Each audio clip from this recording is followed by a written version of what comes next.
Good morning, my name is Dave Thompson and I'll be talking to you during the course of this webinar about space management and how using FX360 can help make your property portfolio more efficient.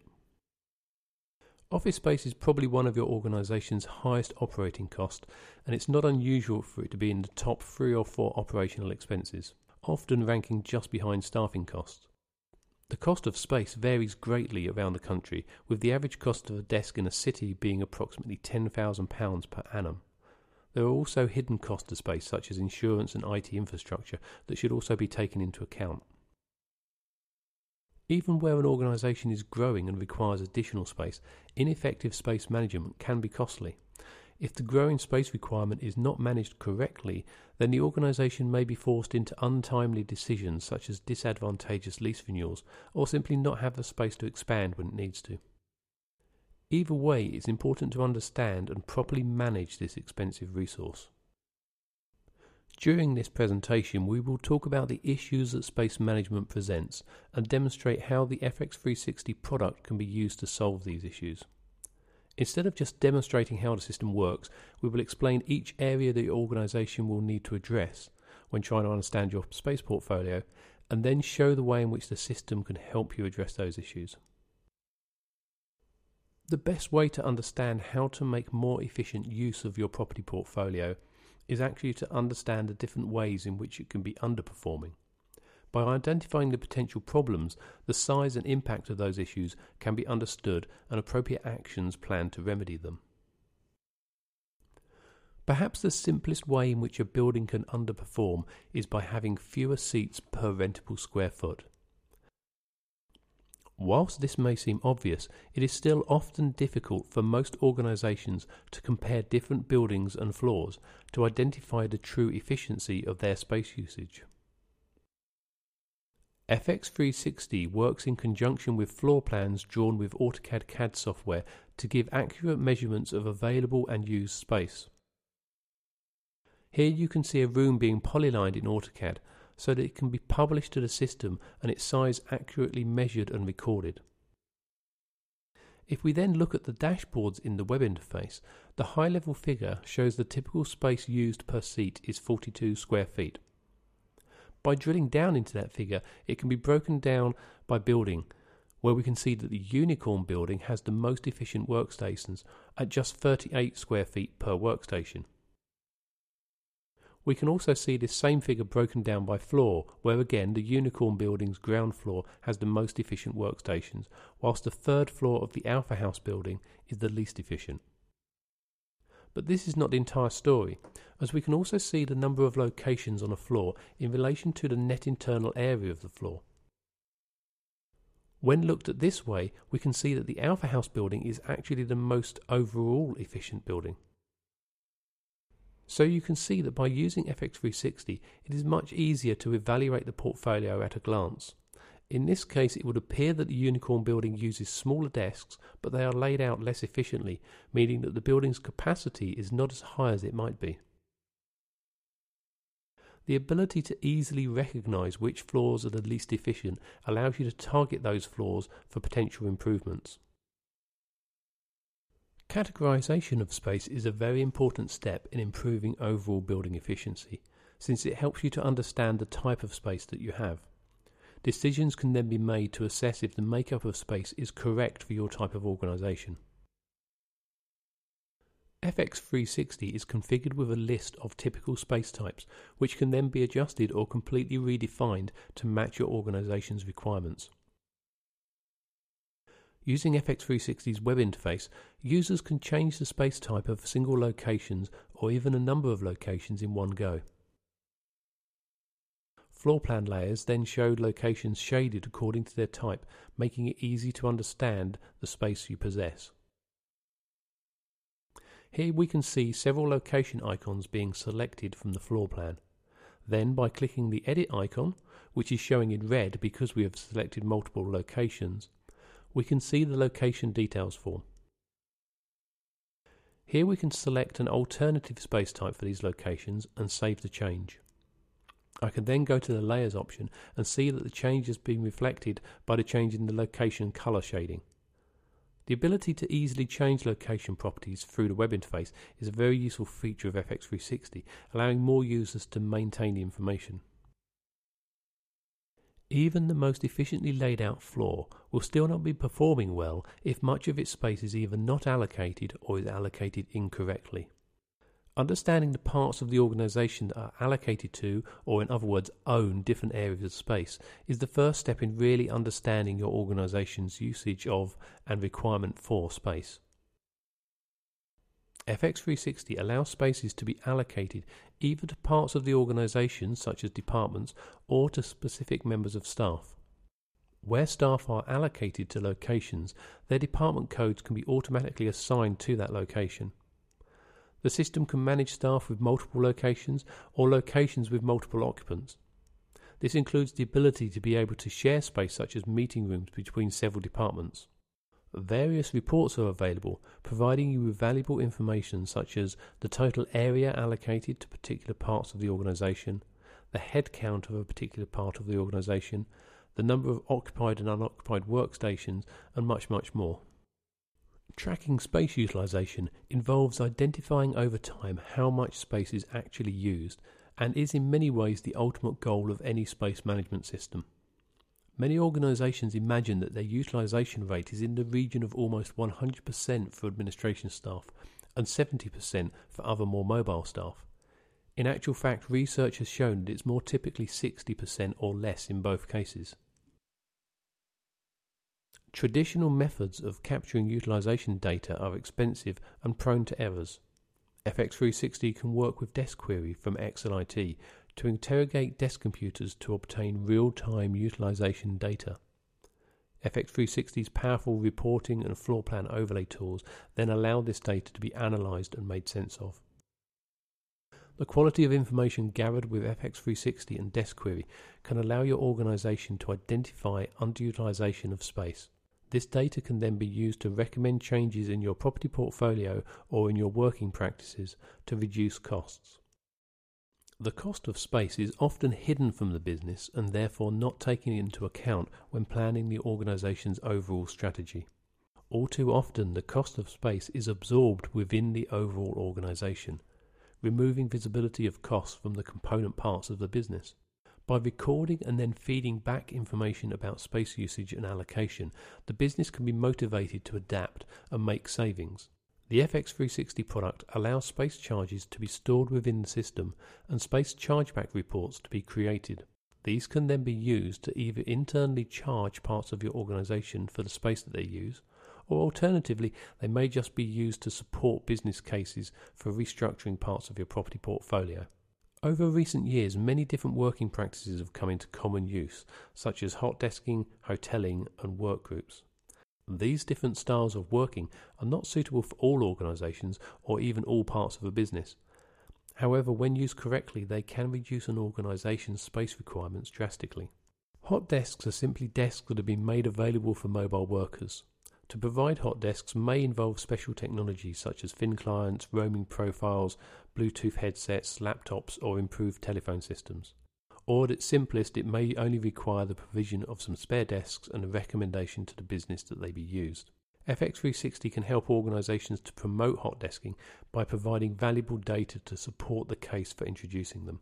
Hotelling is similar to hot desking and in fact may involve having a number of hot desks to be made available. It differs, however, by allowing staff to make their desks available to other staff whilst they are absent from their desks, for example when they're on annual leave, away on business, extended sick leave, or working away from office. Planned staff absence can equate to as much as 17% of space availability, so can present a very significant saving, but it does require a system such as FX360 to be able to unlock the potential of this space. Work grouping is a strategy where groups of staff that work together, such as a department, are assigned a group of desks, instead of specific desks for each individual. The savings come from the ratio between the number of staff in the work group to the number of allocated desks. Depending on the nature of the group's work, this may be as low ratio such as 6 workstations to 8 staff for office-based staff, or as high as 2:1 ratio for more mobile staff. The use of workgroups is a convenient option. It gives much of the benefits of hotelling, but with less complexity in administering it. FX360 allows workgroups to be defined and staff and desks to be allocated to them. Reports are available to list the efficiency ratios of different workgroups.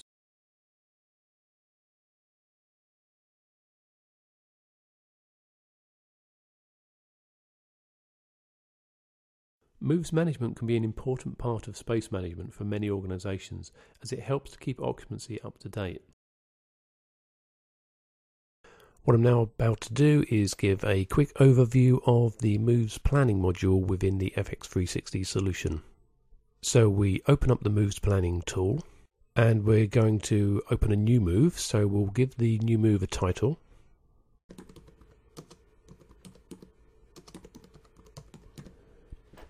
And once we've given it a title, we can open that. Now it's worth pointing out here, what we're actually going to be doing is creating a move plan scenario. So we're not actually updating people's locations at this point. We're just going to create a plan. So this does allow us to create multiple scenarios, potentially involving the same people in different moves to test out different layouts. So that's a very useful feature of the system. Okay, so we're just going to zoom into this area just over here, where we can see the different members of staff allocated to their current locations. And the first thing we need to do now is to actually add staff into the move. So there's a number of ways in which we can do this. We can double click on the text, just like so. So that's the first and most simple way of adding people to the move. The second option is we can actually drag a window around a number of staff. And that can be any number of staff. We'll just do a few here. And then by clicking the add button, those staff members are added into this move. And the third option is if we're not sure where the member of staff are, or we can't see them on the floor plan, then we can actually click on the list button to search for them. So we can just enter their name in the text box here. Then we click on the search button and we'll just find them here in the list. And then we get a number of options as to what we can do. We can assign them a new location, or we can leave them in their current location and give them an additional location, which is what we're going to do in this case. And the final way of adding people into the staff is we can actually add by department. So if we just type in the part of the department code or name that we know here, click on the search icon, and then we'll select that department. And you notice there that all in one go, it's added several people from that department all into this move. Okay, so now we've got a collection of people in the move. We can actually choose their new locations. And to do this, we just need to select the member of staff we want to move. And then we just double click on the location that we want to move them into. And we can carry on doing that and just rearrange the staff to different locations. Okay, so we don't have to remain on a single floor plan. So if we actually want to move a member of the staff that we've already selected to a different floor plan, then all we have to do is go to the navigation tool panel and select another floor that we've previously gone to. And now, although we can't see this member of staff obviously on the floor plan because it's a new floor plan, then we can still select them by means of the list on the left hand side. So I'll select David and a location for him to go to. And let's locate Jenny just along from him there. So there are still some people in this move plan that haven't actually been moved yet, but I'm deliberately going to leave that as the case, so we'll see why in a second. And what I'm going to do now is actually just check this move. And you can see that it's checked the move out and it's found numerous issues with the move, and this is because we haven't basically located everybody yet, and it's telling us we haven't given them a new location, which is fine for our purposes here. So what I'll do is I'll just make a few tidying up adjustments to this move now, just by relocating a couple of the other staff. And we'll take the last few people just out of the list there. Okay, so now we've tidied up the move, we can check it again. And you can see that we get a green light across the board and everything's okay with this move. So now we've got a move that's been created and checked as being okay. We can go into the Move Details panel. We can change any of the details about the move. So we could change things like the title, but specifically now we want to change the date. There's a simple calendar for just a standard date selection. But we also have a more advanced moves calendar, which is very useful because it shows the availability for the moves team on those dates. So where you see some coloured areas, that's because the move team is already allocated some tasks and moves on those particular dates. And the colours indicate their availability. So green means they've still got spare resource, yellow means they're almost fully reserved, and red means they're fully booked up. And the amount of resource available per day is configurable within the system. So we can select a day, so we can save that change, and then we can actually look at the status of the move. Now we do this by changing the status to request it, and we see the status flow here, and we can see we have several different flows available to us.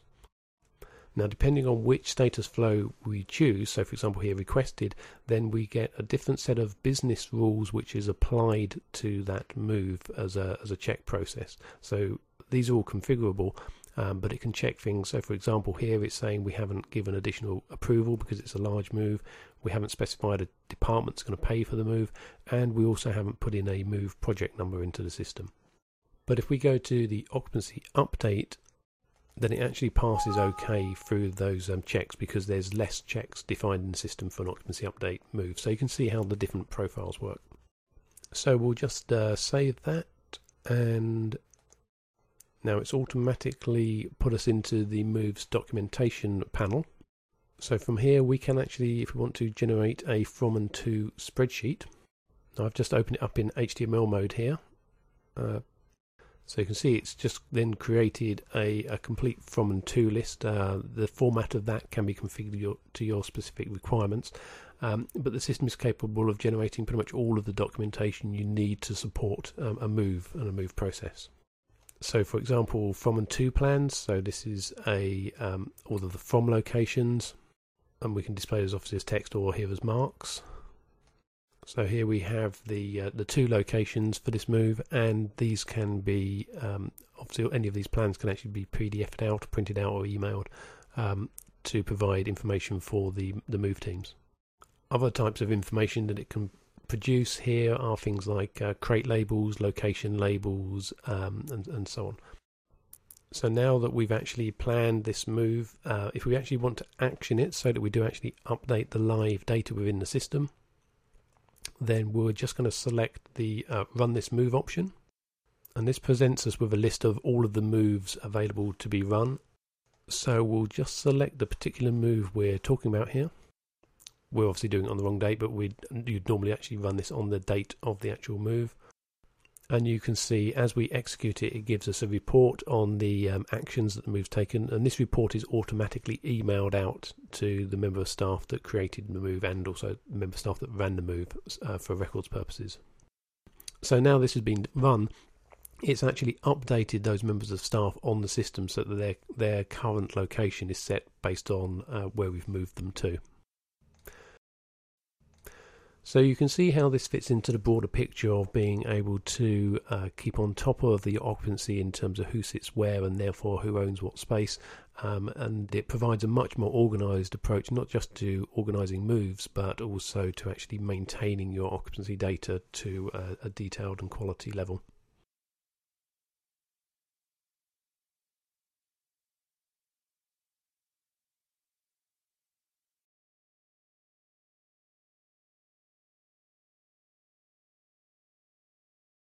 Another very important aspect of space management is the ability to be able to plan around future changes to your space requirements.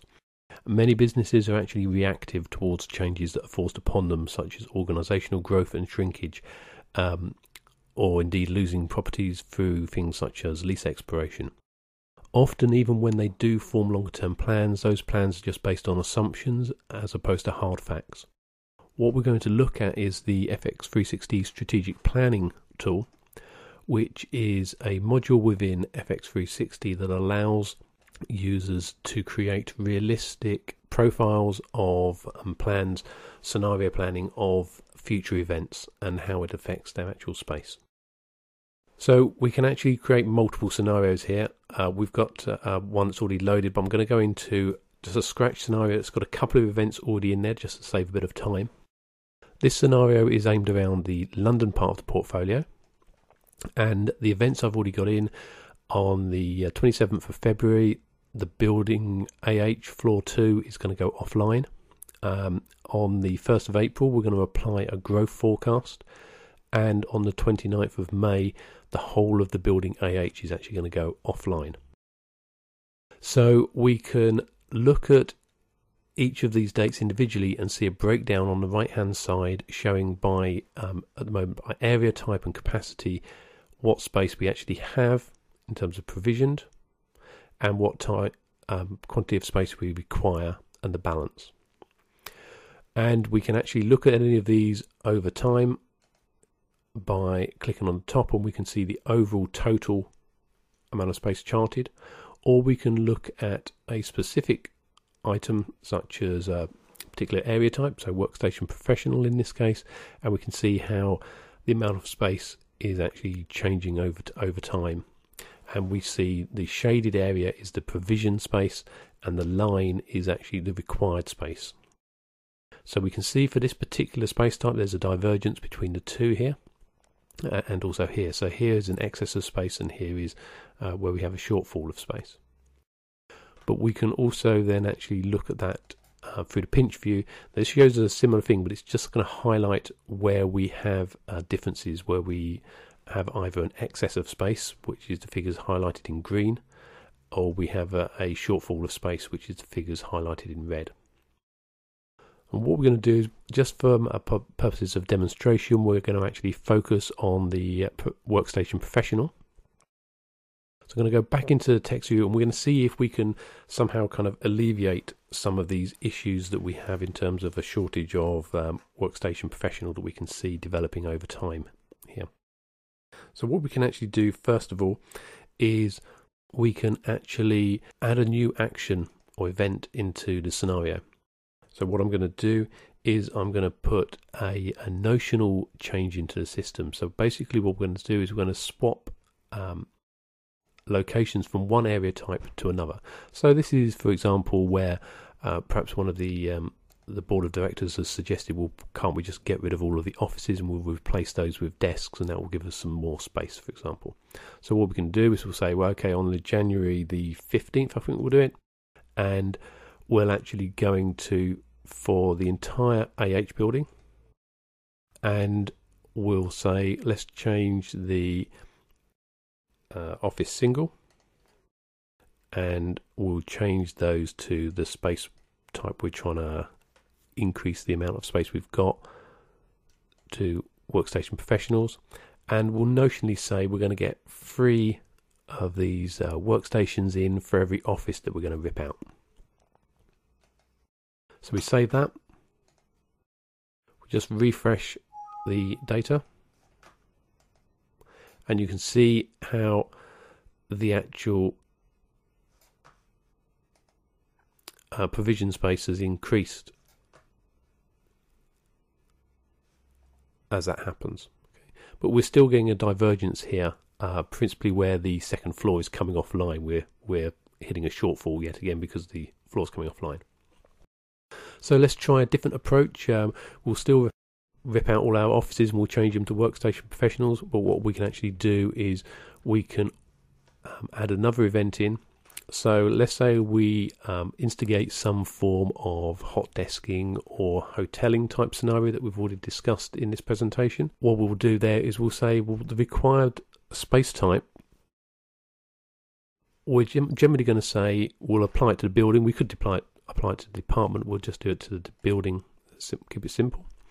So for this entire building, we'll say the people that use professional workstations, we're going to ask them to start working from home. So that's going to give us a 1 day a week, say. So that's going to give us a notional 20% increase in the amount of space available. So conversely, it's going to decrease the amount of space we require. So we'll instigate that, not on the 1st of January, let's do that on the 20th of January. So we'll save that, update the data,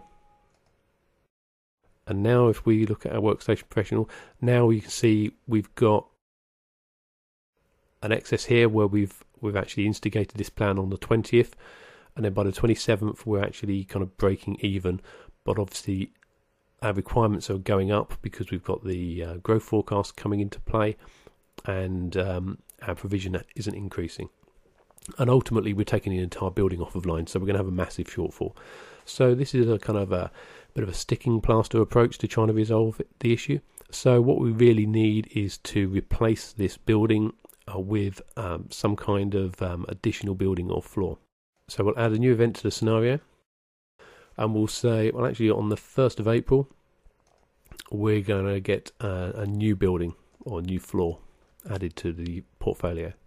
Now ordinarily you might need to plan this out on a CAD plan or something, but we can actually, with the strategic planning tool, we can actually do this just using notional figures. So what we can do is we'll say this is going to be a new building, so we'll just give it a name of new build for the moment, and we'll just say this is going to be floor 1, and we'll put a sizable floor in there. So let's say it's going to be 25,000 feet, and we'll save that. And now that we've saved this, we actually get to design the floor. Now when we're designing the floor, we're doing this on a notional basis, so we're doing it purely by space types.